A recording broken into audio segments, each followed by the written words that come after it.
This is the Lamborghini Revuelto, the replacement and successor to the big Lamborghini before it, the Aventador.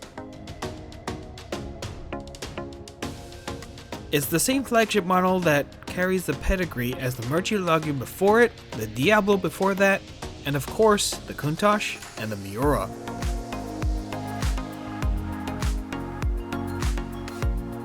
And just look at it. Now you see, I have to take a minute here just to kind of appreciate this and kind of appreciate the moment, because for as long as I can remember, cars like this, this Revuelto, or just Lamborghinis in general, they're the kind of cars that make car enthusiast dreams. These are the kind of cars that literally make car enthusiasts. I mean, I myself remember having a picture of a cocaine white Lamborghini Countach on my walls, a studio picture framed. I can remember seeing it all the time growing up. And I just remember thinking, wow, what a freaking awesome car that is. And I can't imagine how cool it is. I remember seeing it in movies, in video games. I remember seeing the pixelated versions of the Diablo, Need for Speed. I mean, literally, this is what car enthusiast dreams are made of. This thing right here. You don't have to look hard to see why. The Revuelto is what car enthusiast dreams are made of. Just look at how menacing that front end is, with those gaping air ducts that are there to help channel air around the car. And the beautifully exposed engine bay in the middle is a design element taken right out of Bugatti's playbook.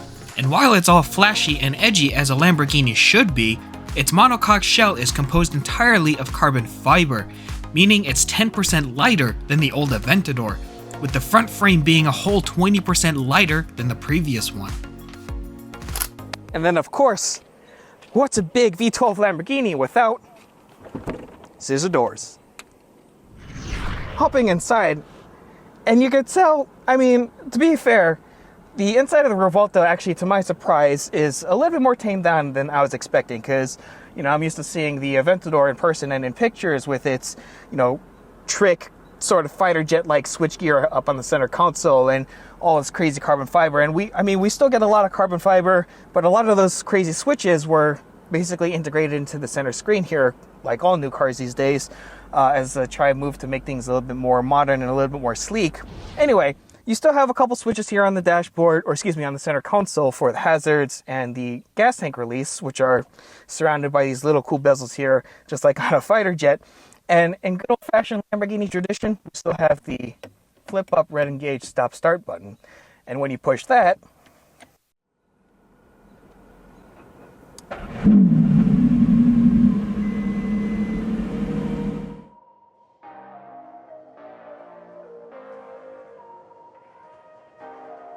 Alright, so now that I've had the chance to catch up with myself, so this is pretty much what we're dealing with here. Here in the back, behind the seats here, we got a 6.5 liter naturally aspirated Lamborghini V12. It's a completely ground up, clean sheet design V12 compared to the one that was in the Murcielago.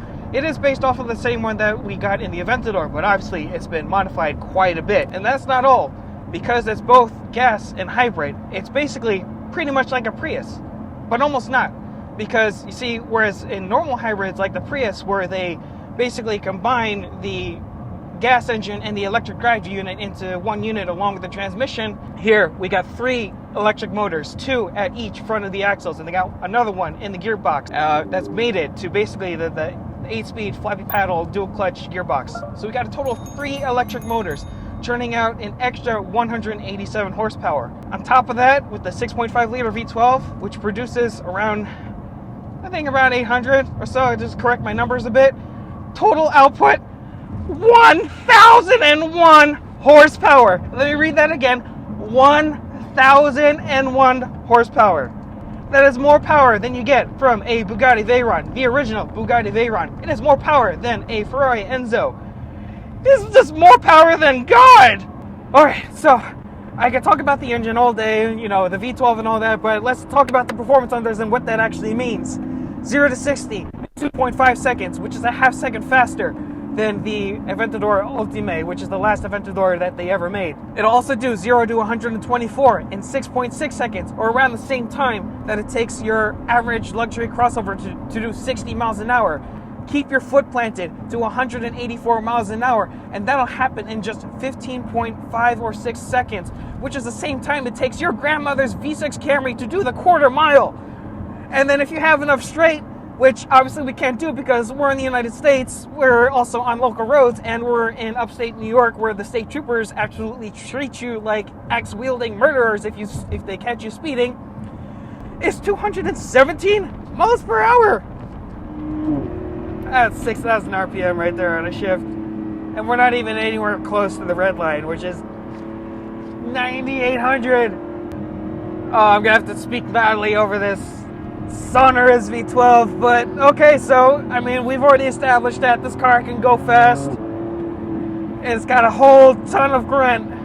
But what about the handling? Well, I mean, it is a mid-engine supercar, so handling is important.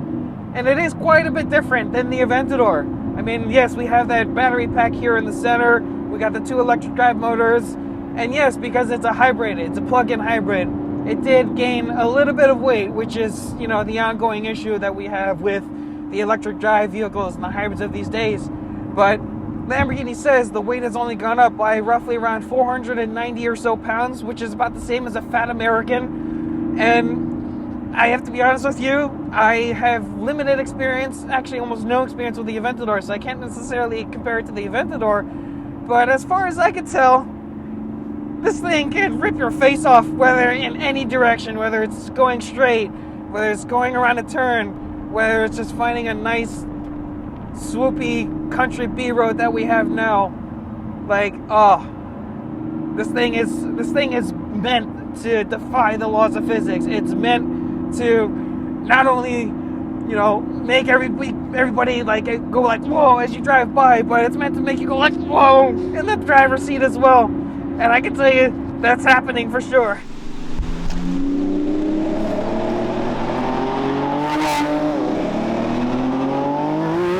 I just have to make note of my expression here real quick, but because this is the world's first big hybrid Lamborghini ever, of course it's got an electric drive. So as we were pulling out of the location that we were just pulling out of, we were in the Cheetah mode, which is the city mode for this car. So obviously like a hybrid, like an EV, it drives around in all electric power so that you're not making any noise, not consuming a drop of fuel. But man, when you turn it from Città to Strada, which is street for Italian, and that engine just comes on, whoo lordy! Oh man, that felt good.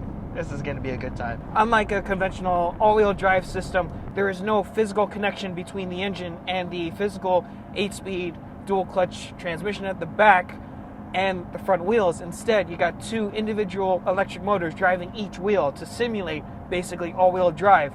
And because there is no physical connection between the front axles and the rear, that leaves space for them to put the small battery pack in, which is what allows this Revuelto to travel up to about 8 or so miles on all-electric power.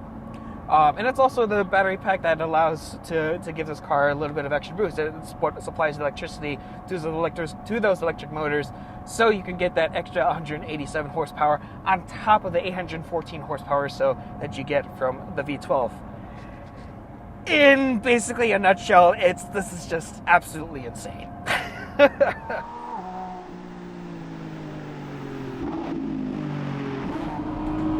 Oh yeah, feel those tires grip. That's first gear. Whoops. Not really supposed to use first gear, but that's okay. It just feels so like Lamborghinis of the old used to be like very difficult to drive and very difficult to be in the driver's seat, is because, you know, they were all about flash and pizzazz and the lunacy in the theater, so they weren't very comfortable. The air conditioning didn't work. The radio maybe, you know, tuned out a bunch of tunes, but you couldn't hear it because the V12 was so loud. I mean, why would you want to listen to the radio when you have such a great engine soundtrack? This is as easy to drive as an Audi, pretty much. I mean, yes, it's pretty much got Audi roots. You know, Volkswagen and Audi have owned Lamborghini for, you know, pretty much since the early 2000s. When things settled down, you know, from our little twisty, windy road here, you know, we're doing just cruising speeds. Like, this thing actually becomes rather civil. The other clever thing that the system does is, as I was mentioning, you have torque vectoring, which basically on a conventional older supercar performance car would use the brakes and slightly compress the brakes on occasion depending on your steering angle and depending on your G-forces to basically help you, navigate a turn. So basically as you're turning, in addition to the differential which compensates for the outside wheels turning faster than the inside wheels, we still have a mechanical differential at the back for that. But on a car with brake vectoring, it'll use the brakes instead to basically, kind of slow down the inside wheel so that you can wrap around the corner faster and with a little bit more stability. Instead of doing that, the Revuelto uses the electric motors and the negative torque from the regenerative brake system to give you that kind of torque vectoring effect. So instead of clamping the brakes very lightly to get you around the corner as you're in the performance mode, it'll use the electric motors individually at the front of the axles to basically slow down that individual wheel or the inside wheel and act as the torque vectoring element or the brake vectoring element to help you get around the corner. So basically what I have just explained to you is that this car has a ton of technology inside of it. It's just a ton of engineering. And basically in a nutshell, it's got a lot of neat stuff that's using its electric plug-in hybrid powertrain to do not just give more power and to help maybe save gas. I don't know why you'd want to save gas on a car that you're spending $600,000 on anyway, that's got 12 cylinders and gets less than 15 miles to the gallon. But hey, it's also there just to aid in handling and performance. And as far as I can tell, it's working. But that's, I guess, part of the beauty of it is that even though it is working and even though it doesn't really seem like it's doing, is that it's still working. It's in the background. The engineer said that the system is always working. So because I can't really notice it, that's actually a plus, because that means it's been so finely engineered and so finely tuned that it's doing its job, and that's what it ought to be, especially for a car of this stature and a car of this price. You don't want to feel, when it's doing things. I mean, yes, you want to feel the acceleration, but you don't want to feel the nuances. You don't want to feel the little things that it's doing to make sure that you stay on the road. Why? Because you really want to focus on just handling and going fast, because you're in a 1,000 horsepower supercar. And so again, that's just a testament of just the amount of engineering and the amount of technology in this car that it also explains why this car is worth as much as it is, because that's what you're paying for. You're paying for the ability to go just batshit insane fast and just have this freaking smile plastered on your face all the freaking time as you do so.